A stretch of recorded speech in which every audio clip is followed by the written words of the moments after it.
ಅವರಿಗೆ ಕ್ಷಮೆ ಮಾಡ್ತಾ ಇರ್ತೀನಿ.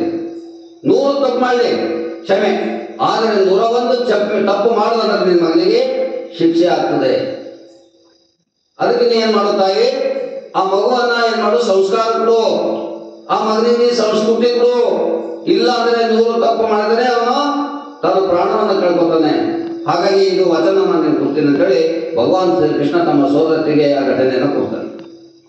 ಹೀಗೆ ಕೊಡುವಾಗ ಒಂದು ದಿವಸ ಧರ್ಮರಾಜ ಮಹಾಭಾರತ ಕಾಲದಲ್ಲಿ ಎಲ್ಲಾ ಯಜ್ಞಗಳನ್ನು ಮಾಡ್ತಾನೆ, ಎಲ್ಲಾ ಅರಸರನ್ನ ಕರೆಸ್ತಾನೆ, ಎಲ್ಲಾ ಪಂಡಿತರನ್ನ ಕರೆಸ್ತಾನೆ, ಅನೇಕ ಎಲ್ಲರನ್ನ ವಿದ್ವಾಂಸರನ್ನ ಎಲ್ಲರನ್ನ ಕರೆಸಿ, ಯಾಕೆ ನಾವು ಮನೆ ಪೂಜೆಯಲ್ಲಿ ಅಥವಾ ಯಾವುದೋ ಕಾರ್ಯಕ್ರಮದಲ್ಲಿ ಮದುವೆಯಲ್ಲಿ ಎಲ್ಲರನ್ನ ಕರೆಸ್ತೀವಿ, ನಮ್ಮ ಬಂಧು ಬಳಗದವನ್ನ.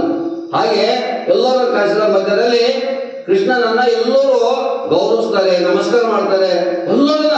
ಯಾಕಂದ್ರೆ ಸಾಕ್ಷಾತ್ ಕೃಷ್ಣನ ರೂಪ. ಆದ್ರೆ ಇಲ್ಲಿ ಸಹನಾಗಲ್ಲ. ನೀವು ನೋಡ್ರಿ ಬಹಳ ಜನರಿಗೆ, ಬಹಳ ಜನ ಮೇಲೆ ಹೋಗ್ತಾ ಇದ್ದಾಗ ಒಬ್ಬರಿಗೆ ಹೊಟ್ಟಿಗೆ ಬರ್ತದೆ.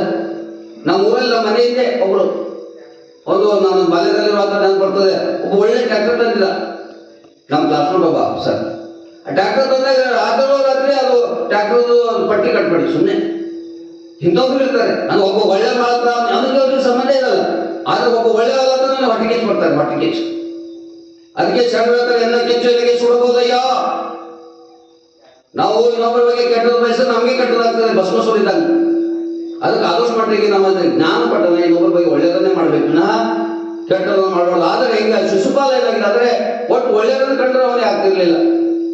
ಆಗ ಧರ್ಮದ ಸಭೆಯಲ್ಲಿ ಯಜ್ಞಗಳು ಮುಗಿತದೆ, ಗುರು ಹಿರಿಯರೆಲ್ಲ ಇರ್ತಾರೆ. ಅವಾಗ ಕೃಷ್ಣನನ್ನ ಒಂದು ದೊಡ್ಡ ಶಿವಾಸನ ಮೇಲೆ ಕೂರಿಸಬೇಕಾದ್ರೆ ಎಲ್ಲ ಸಭೆಯನ್ನ ನಿರ್ಧಾರ ಆಗ್ತದೆ. ಕೃಷ್ಣನಿಗೆ ಮೊದಲು ಗೌರವಿಸಬೇಕು, ಪೂಜಿಸಬೇಕು ಯಜ್ಞ ನಂತರ. ಆವಾಗ ಎಲ್ಲರೂ ರೆಡಿಯಾಗಿರ್ತಾರೆ, ಭೀಷ್ಮ ಅಂತವರು ಅನೇಕ ಜನ ಗುರು ಹಿರಿಯರು ಎಲ್ಲರೂ. ಆಗ ಇಲ್ಲಿ ಸಹ ಆಗಲ್ಲ. ಅಂತ ಒಂದು ಸಭೆಯಲ್ಲಿ ಬಂದು ನಿಂತು ಏನ್ ಮಾಡ್ತಾನೆ, ಕೃಷ್ಣನಿಗೆ ಅಶಬ್ದಗಳಿಂದ ಬೈತಾ ಇರ್ತಾನೆ. ಒಂದು ಬೈತಾನೆ, ಎರಡು ಬೈತಾನೆ, ಎಲ್ಲ ಗುರು ಹಿರಿಯರು ಎದ್ದಿರ್ತಾರೆ, ಕ್ರೋಧ ಬರ್ತದೆ. ಇಂಥ ಯಾಕೆ ದುಷ್ಟನನ್ನ ಕರೆಸಿದೆ ಅಂತ ಎಲ್ಲ ಚರ್ಚೆ ಆಗ್ತಾ ಇರ್ತದೆ. ಹ್ಯಾಂಗ ಬರ್ತಾವ ಕೆಲವು ಬೈಲಕ್ ಹಂಗ ಈಗ ಬರ್ತಾವ. ನಾವು ಬಹಳಷ್ಟು ಕಾರ್ಯಕ್ರಮ ನೋಡ್ತಾ ಇದ್ವಿ, ಅವು ಬರ್ತಾನೆ. ಹಂಗಿವ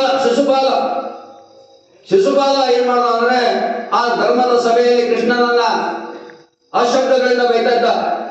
1 ಆಯ್ತು, 2 ಆಯ್ತು, 4 ಆಯ್ತು, 10 ಆಯ್ತು. ಆಗ ಎಲ್ಲರೂ ಎದ್ದಿರ್ತಾರೆ, ಕ್ರೋಧ ಬರ್ತದೆ. ಭೀಮ, ಅರ್ಜುನ ಎಲ್ಲರೂ ಕೃಷ್ಣನನ್ನ ಬೈದರೆ ಎಲ್ಲರೂ ಕ್ರೋಧದಿಂದ ಕೃಷ್ಣನ ನಿಲ್ಲು, ಅವನಿಗೆ ಏನ್ ಮಾಡಬೇಡ ಅಂತೇಳಿ 70 ಆಯ್ತು, 80 ಆಯ್ತು, 90 ಆಯ್ತು. ಕೃಷ್ಣನ ಎಲ್ಲರೂ ನಿಂತು ಬರ್ತಾರೆ. ಇದು ಕೂಡ ರೆಡಿ ಆಗೋದು, ಬಾಯಿ ಕೂಡ ಸಿಟ್ಟು ಮಾಡೋದು. ಹೀಗೆ ಕೃಷ್ಣ ಅಂದ್ರೆ ಹಾಗೆ ಸತ್ಯ ಹೋಗ್ತೀವಿ. ಅದು ಬಲ್ಲವರಿಗೆ ಬೆಲ್ಲ ತಿಂದವರಿಗೆ ಗೊತ್ತಾಗ್ತದೆ ಬೆಲ್ಲದ ರುಚಿ. ಹಾಗೆ 90 ಆಯ್ತು, 95 ಆಯ್ತು, ಎಲ್ಲರೂ ಎದ್ದಿರ್ತಾರೆ. ಆದ್ರೆ ಕೃಷ್ಣ ಎಲ್ಲರೂ ಶಾಂತ. ಆಗ 99 ಆಯ್ತು, ವಾದಿ ಕೊಡ್ತಾನೆ. ಶಿಶುಪಾಲ ನೀನು ಸೆಲವನ್ಕೋ, ಇನ್ನೂ ವಾರ್ನಿಂಗ್ ಇದೆ, ಲಾಸ್ಟ್ ವಾರ್ನಿಂಗ್ ಇದೆ.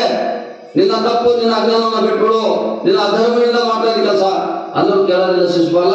ಮತ್ತೆ ಏನ್ ಮಾಡ್ತಾರೆ, 100 ಆಗ್ತದೆ. 100 ಆದ ನಂತರ ಶ್ರೀಕೃಷ್ಣ ಏನ್ ಮಾಡ್ತಾರೆ, ಸುದರ್ಶನ ಚಕ್ರ ವಿಷ್ಣು ಮೇಲೆ ಮಾತಾಡ್ತದೆ ಭೂಮಿ ಮೇಲೆ. ಅದು ಅಂತಿಮದು ಚಕ್ರ, ಅದು ಬಿಟ್ಟು ಯಾವ ಮೇಲೆ ಭೂಮಿ ಮೇಲೆ. ಆಗ ಕೃಷ್ಣನಿಗೆ ಸುದರ್ಶನ ಚಕ್ರವನ್ನು ಬಿಡ್ತಾನೆ. ಸುದರ್ಶನ ಚಕ್ರ ಬಿಟ್ಟಾಗ ಶಿಶುಪಾಲನ ಕುತ್ತಿಗೆ ಏನಾಗ್ತದೆ, ಶಿರಛೇದ ಆಗ್ತದೆ. ಕುತ್ತಿಗೆಯನ್ನು ಹಾರೋಗ್ಬಿಡ್ತದೆ.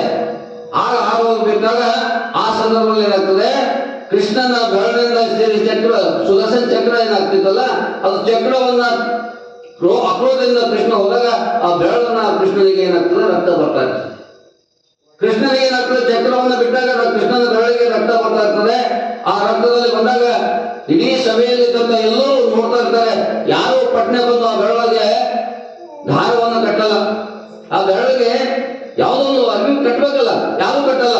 ಆಗ ತಕ್ಷಣ ಬಂದು ದ್ರೌಪದಿ ಏನ್ ಮಾಡ್ತಾಳೆ, ಕೃಷ್ಣನ ಬೆರಳಿಗೆ ಬಂದು ಬಟ್ಟೆಯನ್ನು ಕಟ್ತಾಳೆ. ಬಟ್ಟೆಯನ್ನು ತನ್ನ ಸೀರೆಯನ್ನು ಹರಿದು ಏನ್ ಮಾಡ್ತಾಳೆ ಅಂದ್ರೆ ಆ ರಕ್ತ ಬರುವಂತ ಕೃಷ್ಣನ ಬೆರಳಿಗೆ ಬಟ್ಟೆಯನ್ನು ಕಟ್ತಾಳೆ.